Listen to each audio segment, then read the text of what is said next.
आज कित्येक दिवसांनी मुलाच्या शाळेत जाण्याचा योग आला. पहिलीला गेलाय तो आणि दुपारची शाळा आहे त्याची. रोज आम्ही त्याला डे केअरला सोडतो 8 वाजता आणि रात्री 7 वाजता त्याला घेऊन येतो. सर्व तयारी डे केअरच्या मावशीच करतात. पण आज झालं असं की मला सुट्टी पण त्याला नाही. मी शाळेला सोडणार म्हणून खूप आनंदात होता तो. शिवाय उशिरा उठायलाही मिळालं.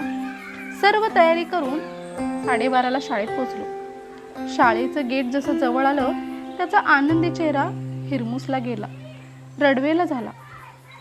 आई, लवकर येशील ना गं मला न्यायला? त्याच्या प्रश्नानं चटकन डोळ्यात पाणी आलं. स्वतःला सावरत म्हटलं, हो बाळा, मी लवकर येणार.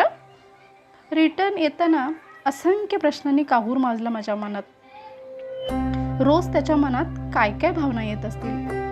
शाळा सुटताना, भरताना माझे आई पप्पा का न्यायला येत नाहीत, का सोडायला येत नाहीत. कदाचित मनातून तो चिडत तर नसेल आमच्यावर. कधी कधी वाटतं नको ती नोकरी, सर्व वेळ माझ्या मुलांना द्यावा. पण या इमोशनल गोष्टीला मुंबईत कुठला आलाय थारा. आज 5 कधी वाजतायत असं मला झालं होतं, कारण मला त्याला आणायला जायचं होतं आणि त्याचा आनंदी चेहरा अगदी जवळून निरखायचा होता. आणि झालं तेच. मी दिसल्यावर त्याचा आनंद गगनात मावेना. येऊन मला बिलगला.